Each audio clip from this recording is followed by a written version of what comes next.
Hi there, Scott Wilder here, and welcome to the CLG campus office hours / discussion. And today's topic is how to pick the right review sites and measure success. We have Joe Kevens and Dylan Careker who will be speaking. Before we start, I'm going to share my screen and go through today's agenda.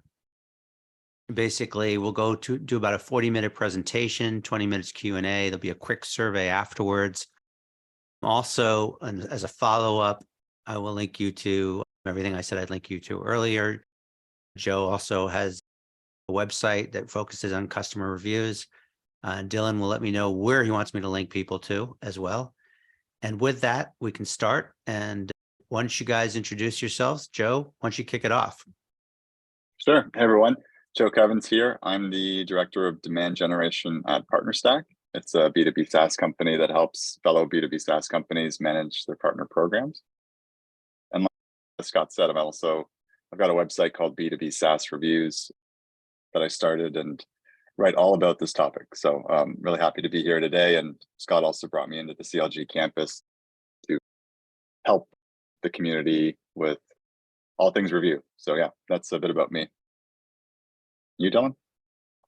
Hey, everybody. Thanks so much for having me today, Scott. My name is Dylan Careker. I'm the Senior Customer Marketing Manager over at Onboard Meetings.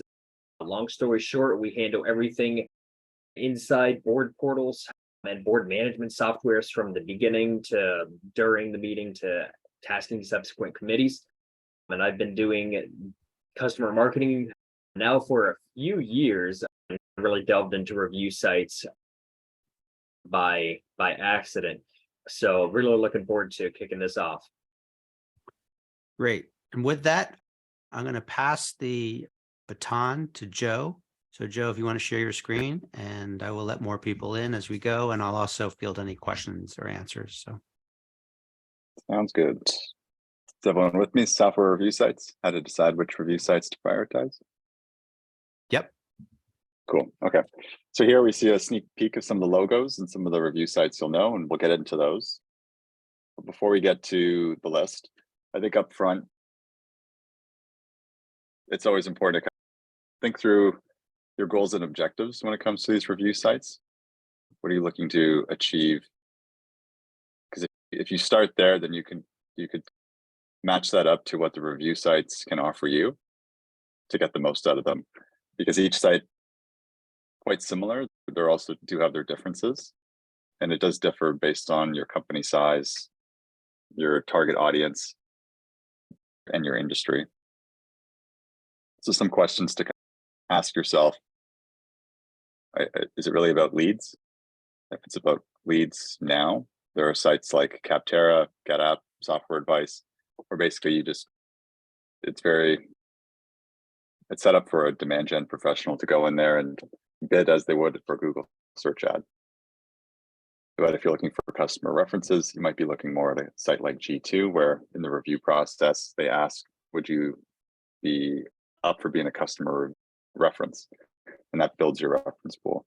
If you're looking for voice of the customer content, making case studies, video testimonials, etc., you might look more to Trust Radius or PeerSpot, a site that focuses more on depth of content in the review. And then also, if you're looking more for what they call buyer intent data, which accounts are in buying mode, I call them like the hidden leads out there, you might want to go to the sites where they rank highly in search, which we can get into. So that might be more like G2. So I think there's also a big question here, like where do your buyers go for reviews? My process, these kind of 5 points. The first and foremost, it's search Google as your buyer would. And I think why I think that's so important is the majority of the traffic to these sites does come from search. So I'll get into how to do that, but that's first and foremost. The other 4 kind of supplement that, where it's basically internally figuring out with your team, where do your buyers turn for these reviews? And also just asking your customers directly, where do you turn for reviews? So here's a few other ways you can layer that onto your Google search review.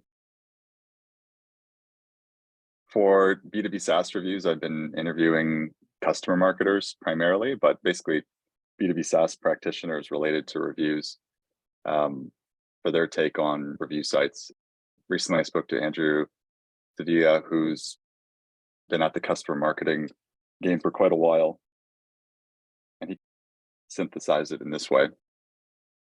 And his point of view for his audience, generally speaking, G2's got the traffic, Trust Radius has the content, and then Gartner Peer Insights has the Magic Quadrant, which starts to get into the weeds. But the main idea here is when it comes to these review sites, depends on your objectives. So this is one example of how someone's taken their objectives and matched them up to what the review sites can offer. So what can they offer? First, you do got to know what the main sites are. Based on my experience and research, these are the ones that I think come up time and time again. You'll see, I've tried to break them down to show their differences. There are a lot of similarities, but I think when it comes to the review sites, G2, it's the biggest in terms of number of reviews, focuses on all companies of all sizes. For demand gen people, they sell buyer intent data. All that search traffic that they get, they show you which accounts are looking. That can be quite valuable if they do get a lot of the traffic in your space. And the differentiators, this is purely my opinion, but I think trying to figure out like what could be one thing that's quite different about the site compared to the others. In my opinion, I think G2, it's the search dominance, because they have so many reviews and because quantity of reviews is important in search engine optimization. And that's where there's a lot of traffic comes from these sites. G2 kind of naturally rises to the top of a lot of searches. Next, there's Gartner Digital Markets. They have basically a trio of sites: Capterra, Software Advice, and GetApp. They've bought these sites and now they roll up into Gartner Digital Markets, but they do generally operate as separate sites. One thing that's important to note, if you get a review on any one of these, it applies across all three. So it's a 3-for-1 deal, but they do tend to focus a little bit more on smaller companies. They are different in that you basically can bid like you would with a Google search ad to rank highly in your category. So they rank in their categorical listings all of the companies that are bidding before they show any organic. So the organic listings, let's say if you generated 1,000 reviews on one of their sites, but someone has 10 reviews and they're bidding $2 a click, they're going to show ahead of you. So that's the pro and the con, I would say, of this site. You can kind of quickly jump ahead and get in the lead, and you can also easily measure it and generate leads from it. The flip side is if you put a lot of time and effort into the review front, you won't rise the category rankings like you would on the other sites. Gartner Peer Insights. This is one that Gartner, the analyst firm that many know, they are now using this site to feed their Magic Quadrant, which is a key report they put out in categories to map where the key players are in that space and give the analyst view of the pros and cons of each. Tends to be big with enterprise buyers. And essentially, if you've got a Magic Quadrant report in your space and speaking to customer marketers, they basically say Gartner Peer Insights becomes a lot higher priority if you've got a Magic Quadrant. Trust Radius, they focus on mid-market enterprise. And I think they really do focus on quality. So you can customize your questions that you would ask in the review process to tailor the narrative that you'd like to have with your value prop. And you could also get more of your customers speaking to things that you'd like them to speak to in a review of your solution. And then PeerSpot, it was formerly called IT Central Station. They focus on enterprise IT. And it's a bit more of a community focus where you can reach out to your peers who are reviewing the software. But they differentiate by really honing in on cybersecurity, DevOps, and IT. So if you find yourself in that space, then they're certainly one to consider. So with the main sites, like one thing to consider when it comes to their search prominence, it's part of that is how many reviews they have. So I tallied up the numbers, and you could see that G2 is in the lead. Gartner Digital Markets, when they combine the three sites, it's neck and neck. It's almost like you can think of almost like the US and the European Union here, where the European Union, by combining forces, has the same economic size as the US. Similar here with Gartner Digital Markets. And then Gartner Peer Insights, I think, is on the rise with its integration with the Magic Quadrant and Trust Radius. They put quality over quantity. So it's a little bit lower, but again, important to keep that in mind with the quality side. And then I put in Salesforce App Exchange because I think app marketplaces, more and more of them are starting to add reviews. And I think this is one trend I'm seeing and seeing firsthand as a practitioner as well, the importance of reviews in these marketplaces. And that leads to other places to consider. So on the B2B app marketplace side, think of the Salesforce App Exchange, HubSpot App Marketplace. For me right now at PartnerStack, we added a field to our form, how did you hear about us? Which is quite popular. It's an old idea, but it's being repopularized right now. We're actually hearing as many people say like they heard about us through the HubSpot App Marketplace as G2 right now.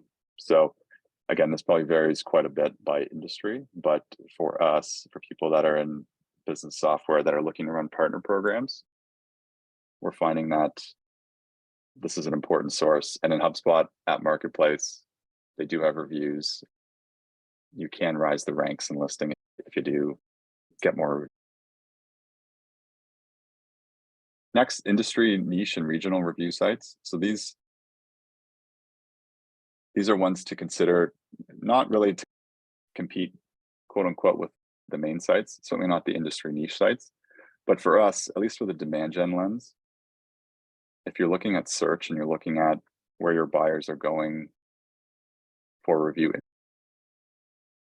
I've also seen more industry niche sites pop up in search, where the good news is you don't necessarily have to collect more reviews on there, but usually it is a bit more like the Capterra pay to play side. So if you are looking for leads, looking for demand gen opportunities, there will be some opportunities here with the niche sites.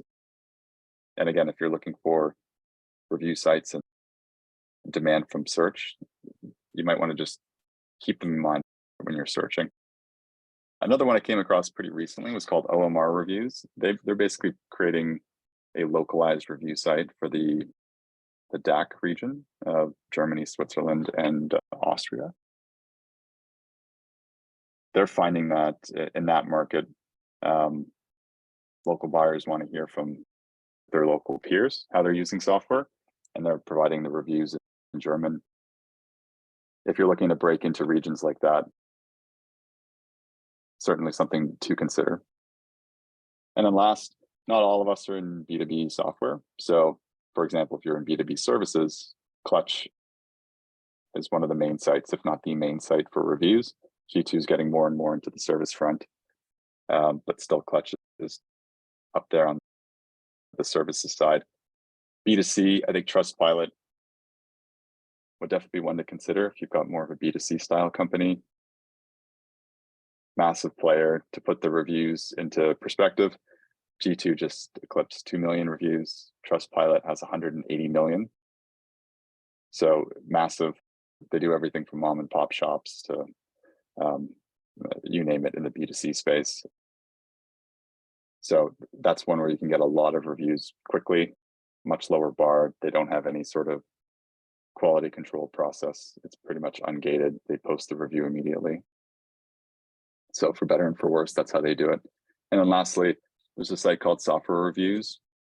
Small site, but if you do target government, it's one to consider, because what they do is they have reviews, plus they basically have a 5-week consulting engagement where they help you take that review data, but also work with you in the whole buying process through forming your consideration set, narrowing it down all the way through to like negotiating and actually buying the software. So they tend to get a lot of government clients because they're looking for risk mitigation, and they're building up the review side of the business. So anyway, there's tons of sites you could look at as well as the big ones. Part of it is how you go about looking. Hey, Joe. So, yes. Great insight there on the HubSpot stuff. Curious, can you just give me one or two examples of the B2B services Clutch site? What are some of the services that it does review? Yeah, so if you were like, say you were a digital marketing agency,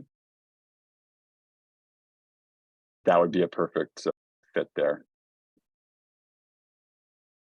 Basically, you don't have a product that you're offering, but if you have a service, you're offering your people and their time, legal firms, things like that. So more on like the services side there. Those are the types of companies that would generate reviews on Clutch. Thank you. Yeah. Okay. Yeah, moving along. So how do you choose the site? I recommend starting with Google.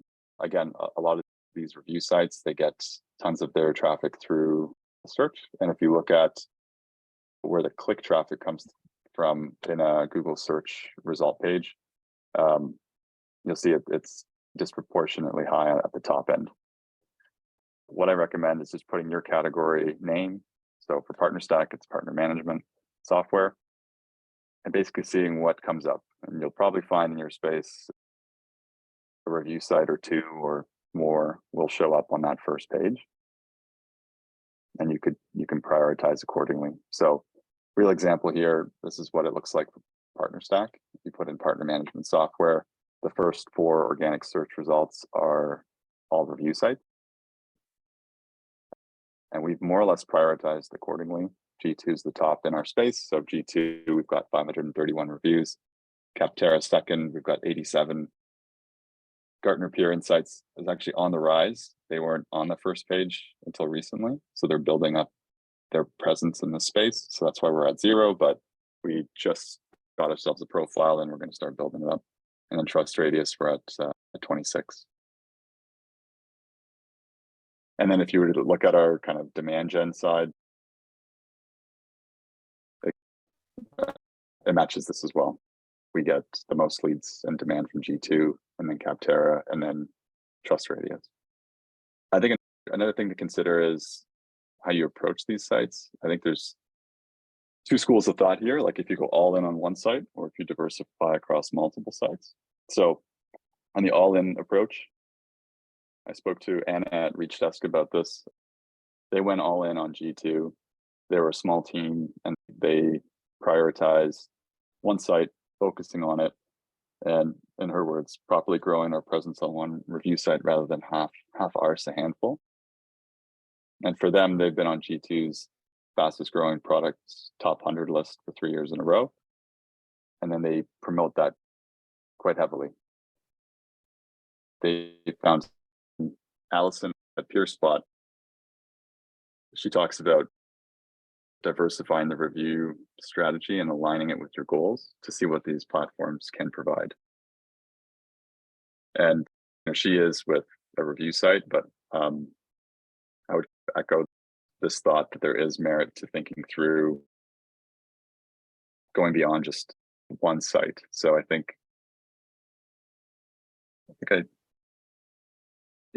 this slide. The questions to ask, I think, on all in or diversify are these. So what's the value of adding another X number of reviews? Sorry, not more leads, more reviews on your priority site versus that second or third. So for us at PartnerStack, let's say, is it better for us to go from 530 reviews to 540?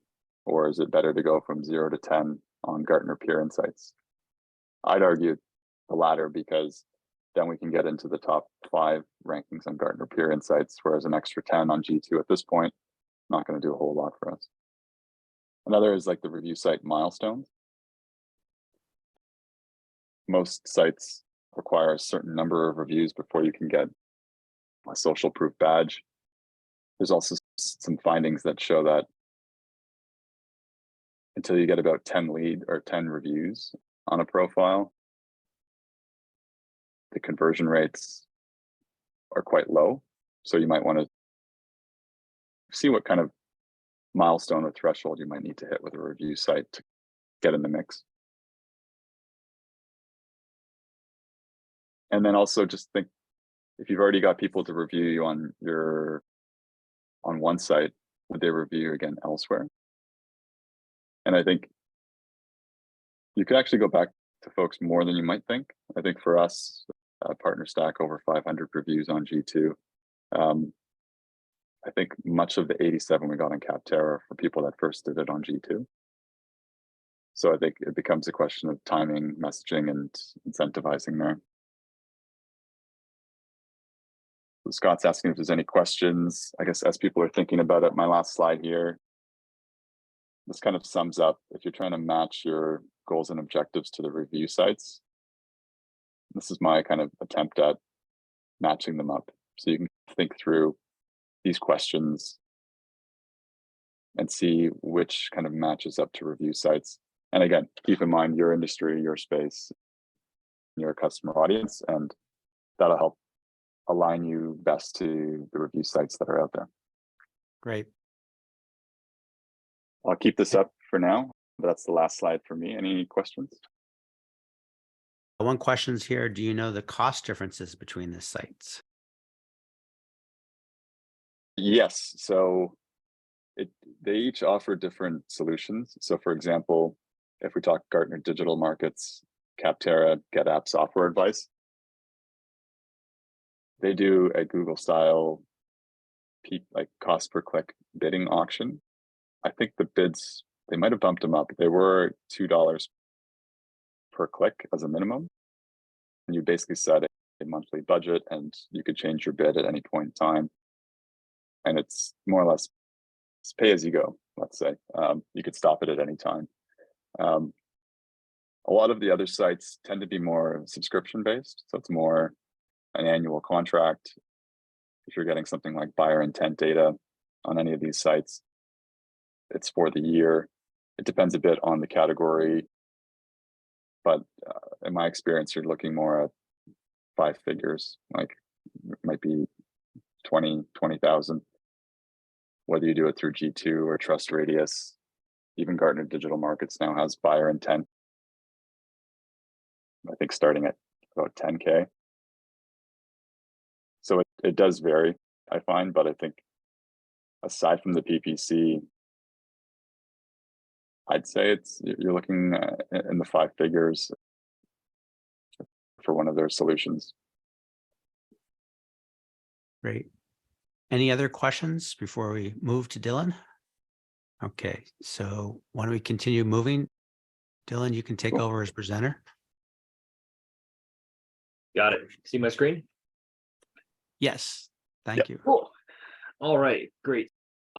I think Joe made actually a really good point about deciding where to put your hard-earned dollars.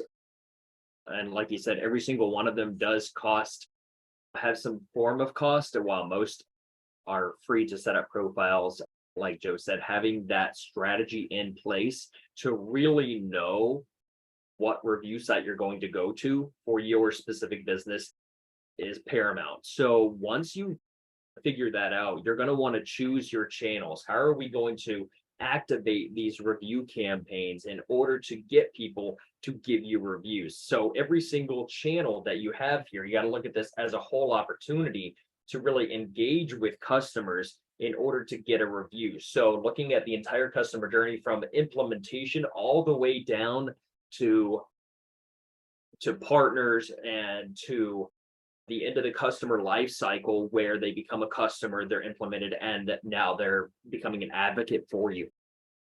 Some just tactical ideas that I had when I started my review site journey. So I started back in mid 2019, and my head of demand gen basically said, hey, I want 1,000 reviews by the end of 2021. And that is now most of your job. And so big deer in the headlights moment. I've got no idea what I'm doing. So trying to find what works for my company was a lot of trial and error. My company is a B2B company. Like I said, we provide board portals.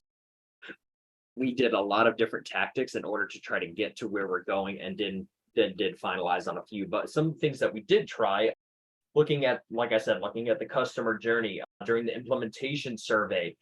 Once you onboard a customer, they're pretty happy. So you're going to want to hit these folks when they are at that opportunity where they're going to give you a good review.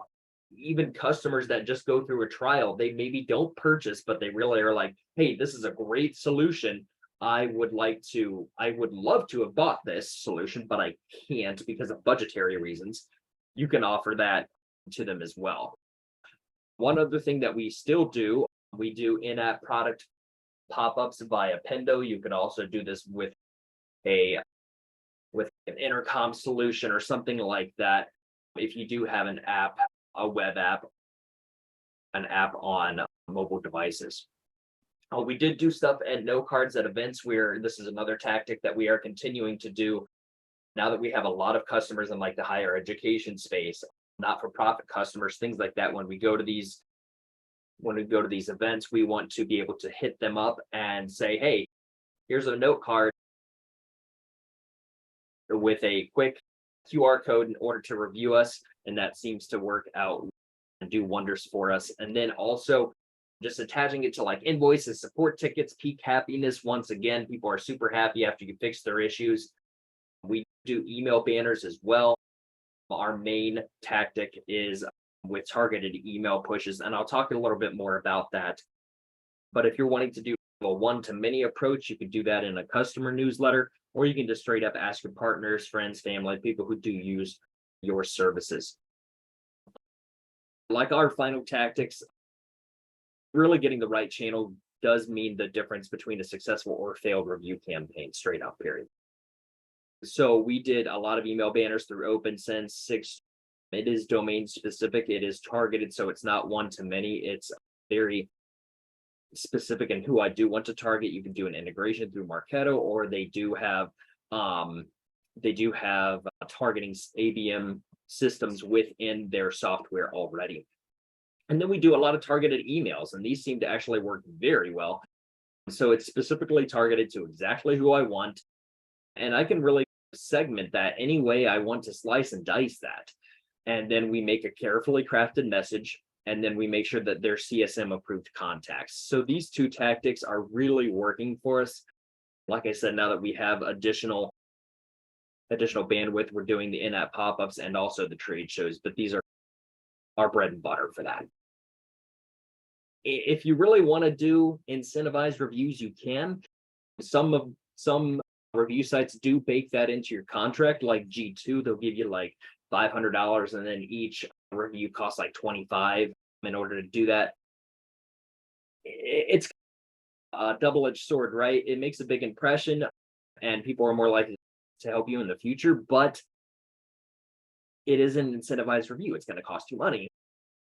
Statistically speaking, we found that they are more likely to rate us higher if we do pay them. But however, if you're not able to do an incentivized reviews, you don't have the budget for that, that's okay. That's not a problem. We did find that if you just ask, maybe as the CSM, and maybe as like a small favor, hey, can you do me a favor and do a review? That's perfectly fine. That does work as well. You do not have to pay people, but if you are able to, it does help you out in the long run. But also keep in mind that some people can't get incentivized for their reviews, such as like public schools, higher education institutions like that, government bodies, they cannot get incentivized for reviews. So that means you're going to have to get creative and either not incentivize them, or you're going to have to offer them like a choice through like Sudoso or something like that, where you do offer them the ability to do something through like Charity Choice or the Charity Choice Network, so that they can donate to a charity of their choice. And that's an option that we do offer for schools. and government when we do send them those targeted emails.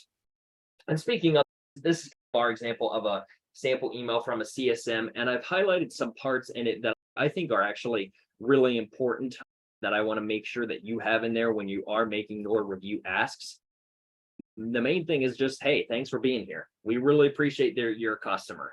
You want to go ahead and open it up like that. Then you want to tell them, how long is this going to take? Is this going to take me forever to do this? You're going to tell them it takes you 5 to 7 minutes. You're going to tell them exactly how long it takes, because trust me, people will come back and they will say things like, this took me 10 minutes, or I had to log in, blah, blah, blah. You want to make sure that everybody knows how long this is going to really take them. Then you want to explain what it is. G2 is a provider of business software reviews where people can share feedback, point blank period. That's what it is. That way people can understand where they're going to, because you're telling them to go off site, right? You're telling them to go off res and to go to a totally different site to do something for you. So you want to explain what that is. And then you got the with them, right? The what's in it for me.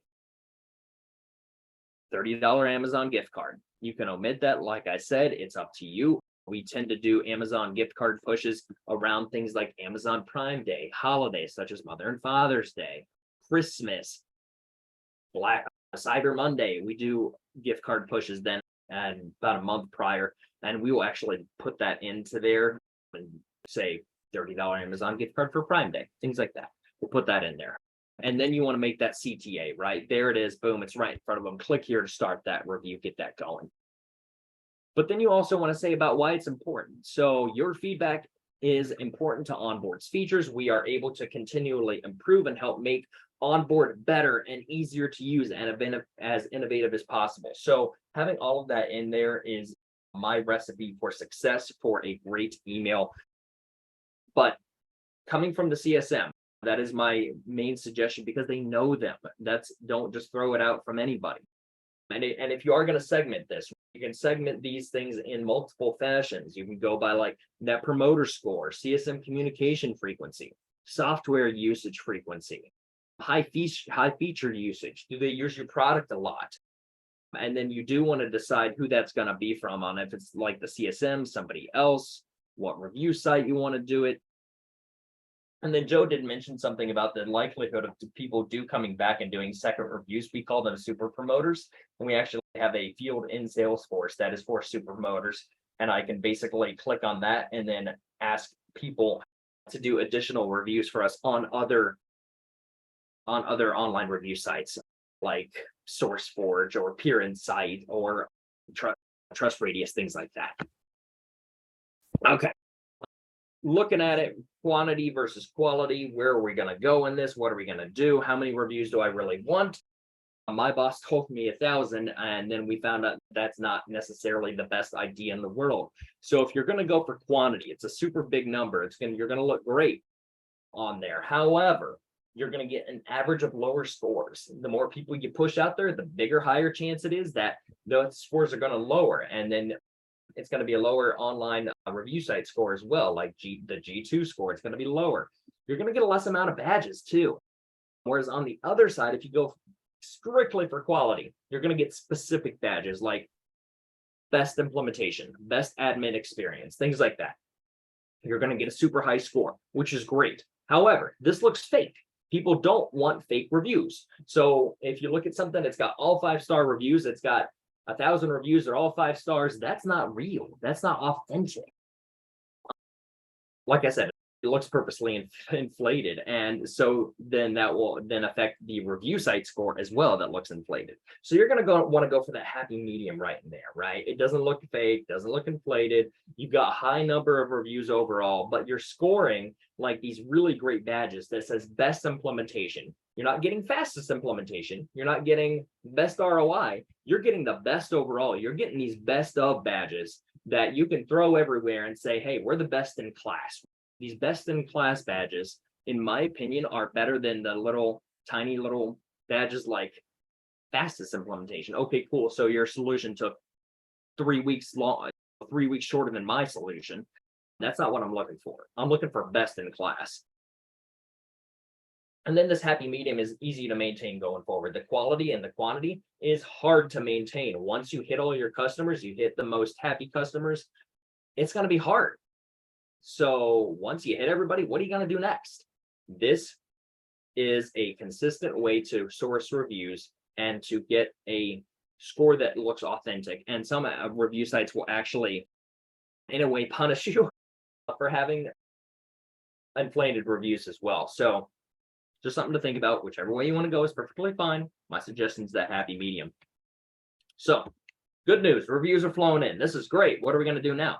How am I going to report back on this success? How am I going to report back to my management that their return on marketing investment is working? What are we going to do now? And I'm here to tell you that UTM tags are incredible. UTM tags are basically telling me everything I need to know.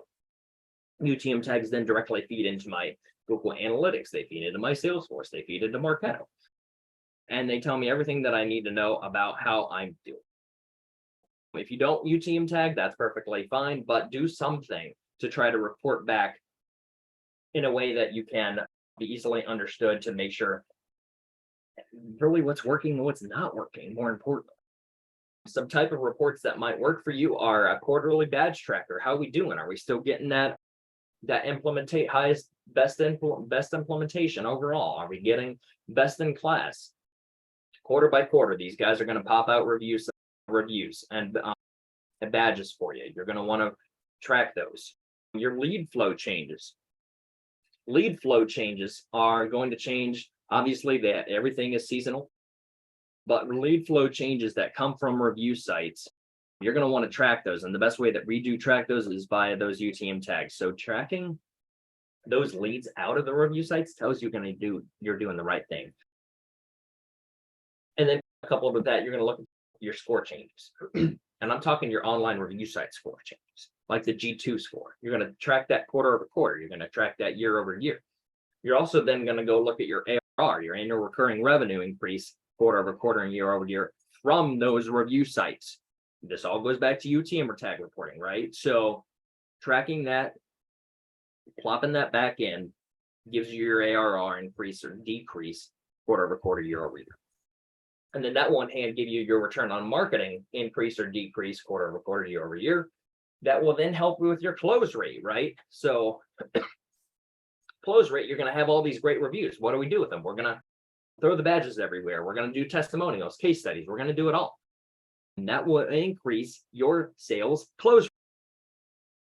And then also your market presence score, the scores that are on those quadrants, that magic quadrant, that G2 quadrant.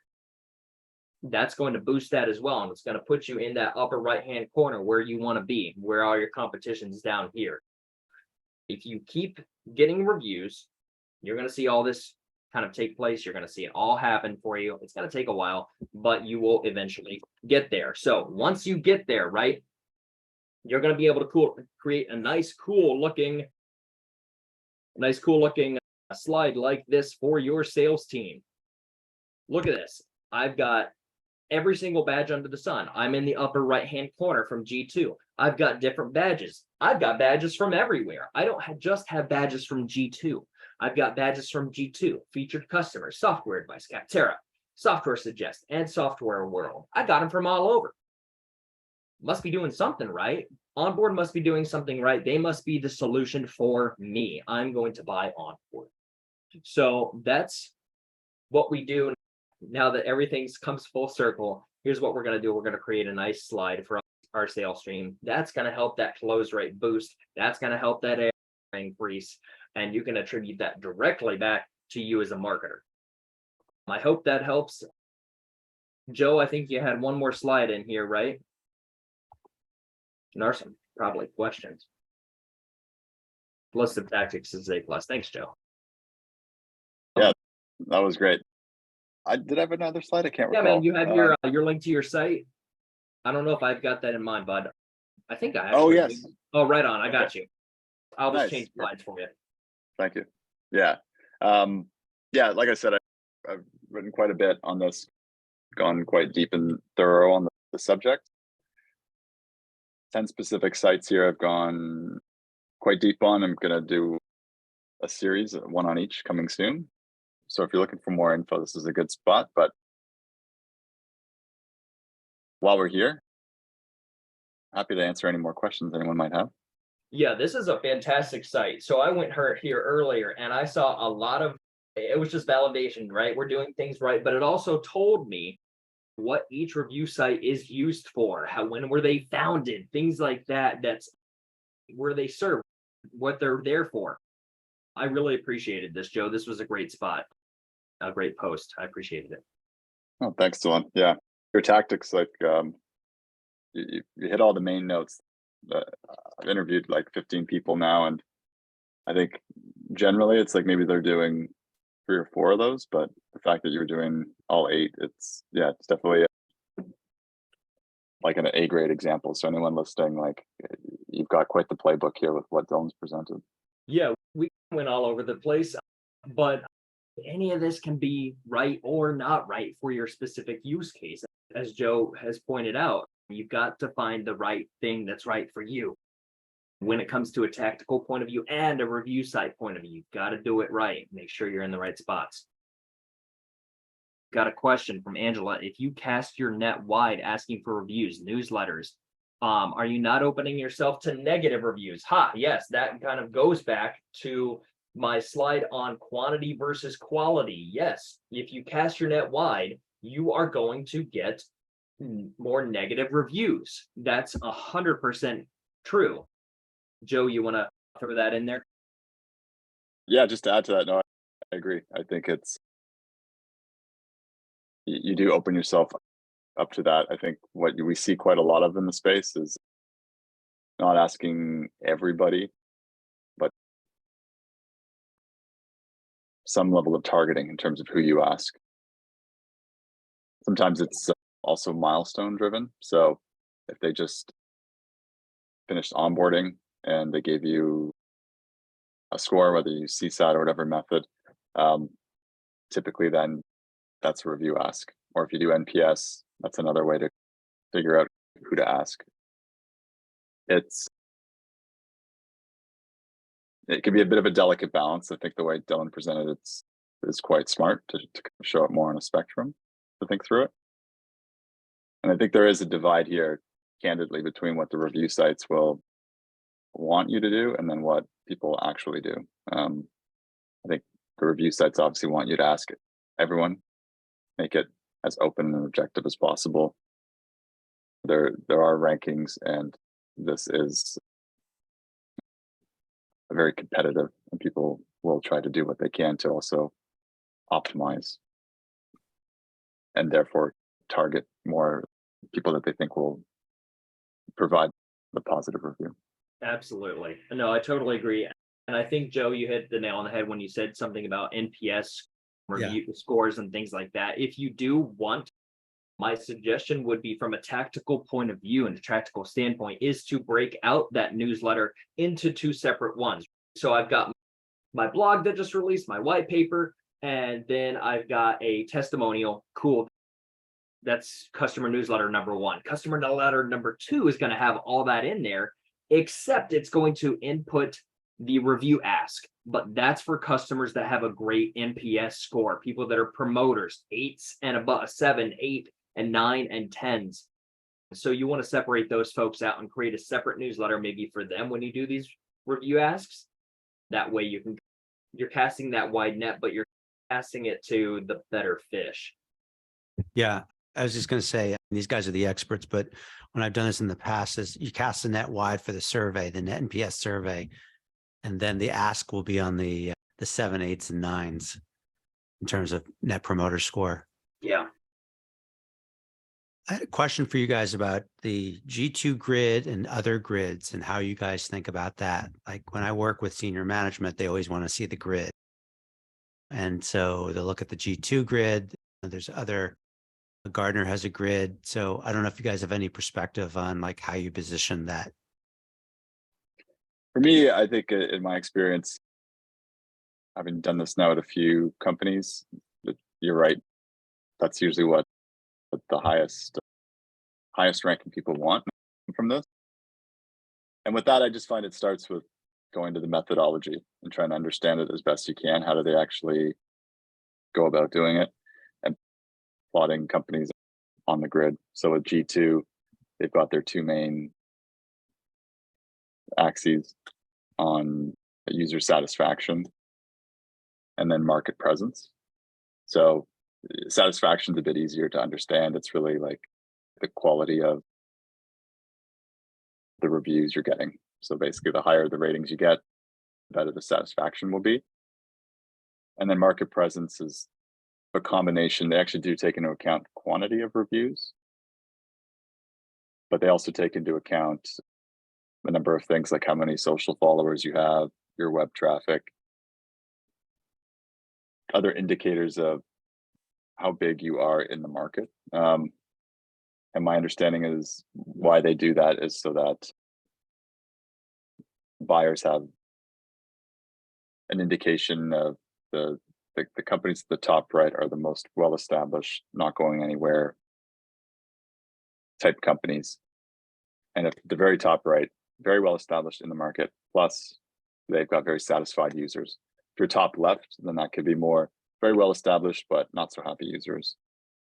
Bottom right, very happy users, but not so established in the market. So you kind of have to understand where you are on the grid and how to get up there. At my previous to prior partner stack, I was at a company called Level Jump, which was like a true startup, a dozen people. And we were bottom to mid right. So very high user satisfaction, but the market presence score wasn't quite. So understanding what you could do about it helped, because we could do what we could to get up there, but then also understanding what's outside of your control. So there was just an understanding that if we're a 12-person company and we're trying to compete with a 1,200-person company, we just can't get the same market presence that they can. Even just number of employees is one of the criteria in the G2 grid. So I think at least that way you can have the conversation with them about what is and what isn't possible, and you can understand the method to the madness and what you can and cannot do with these things. One more question is, so you got all this information from all these different review sites.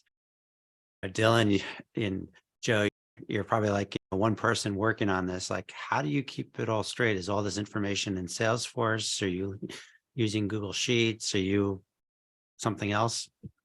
Yeah. We have a big master tracker that tracks everything on G2, all of our scores. G2 does a great job in that they bring out all these scores for you on a quarterly basis so that you know exactly where you are. And so we have trackers. You can also use as insights. I forget what it's called, but yeah, Gartner has a insights. I think it's 7,000 a year, and they tell you how you stack up against other people in terms of scoring as well. Yeah, it's a full tracker on a quarterly basis every single time, and every time that comes out, you just pop them in. So once you build it out, it's pretty clockwork. But yeah, having that, it tells us a lot, right? It's going to tell us what we need to focus on for that next quarter. What type of reviews do we need to focus on? What does product maybe need to focus on? So there's a lot of insights that come out of that. Got it. Just to add to that, I think of it as there's two ways to manage it. There's the demand gen side, and then there's like the review management side. So on the demand gen side, with the big two for us on that front right now are G2 and then the Gartner digital markets. So Capterra, GetApp, Software Advice. With Gartner digital markets, it's like you're running Google search ads, where it's basically like how much do we spend that month versus how many leads do we get, and then tracking that through to pipeline and revenue. With G2, because we subscribe for their buyer intent data, we do have that in Salesforce as well, but I'd say going above and beyond right now to work with you, if you work with your CSM, to actually run those analyses for you and show you the ROI there. So that's helped. On the review management side, I think one thing that's helped is try to find a way to get it from the review platform to where people can see it. So what we've done is through Zapier and through HubSpot, we've found a way to kind of get it into Slack channels where people can see it. I've heard others get it into product boards so product teams can see it. Right now, there isn't really like I'd say like a fully fledged solution or a software solution to do this. A lot of it's manual or stitching it together. There is one up and comer called Review Flows with a Z. I've been speaking with their founder, and what he's building is something to help with that, where basically you would take all of the places you get reviews, so say G2, Capterra, HubSpot App Marketplace, etc. And quite simply what it would do is just funnel that into one place where you see all of your reviews and different sources and how it's trending and things like that. I think it's exciting to see a solution come up like that to try to make sense of the madness, because anytime you hear, don't say like spreadsheets, like we're all in the naturally spreadsheet hell, anything to take you out of that's usually a step in the right direction. Yeah, no, that's exciting. I was like, oh, damn, there's a great product idea, but looks like Yeah. Review Flows is already working on it. Yeah. One last question. So you mentioned super promoters, I think, Dylan, right, that you're tracking Salesforce. Are you tying that to either an advocacy program or are you tying it to a community champion program? If you think about your ecosystem and all your net promoters, I'm just curious how those super promoters, is it mainly just for reviews or are you thinking beyond that? Yeah, we do think beyond that. So it was initially review driven. So getting reviews on other review sites and the smaller tier 2, tier 3 ones. But then once we finished that, then we realized that, oh, we could maybe use this for other reasons. Like you said, advocacy stuff like testimonials, case studies, things like that, customer advisory boards. So there's a lot of applications that people who really love your solution could add to your business. Got it. Got it. Great. I don't know if we have any more questions, but this has been like, I've been taking a lot of notes here. So this has been really helpful. I'm going to just put one quick slide up here, but I just want to thank everybody for joining us today. And too many things on my screen here. There we go. You can see Joe's information there again. And again, there's a short survey. I put the link in the chat. Every Wednesday at high noon Pacific time, 3 p.m. East Coast time, we try and have these office hours. So if there's a topic that you're interested in, let me know. You can send an email to wilder@base.ai. And Joe, Dylan, every time I talk to you guys, fill up a lot of pages of notes. So thank you very much for your time today. Thank you, everybody. And you get 4 minutes back to grab lunch or grab tea and get to your next meeting. Thank you.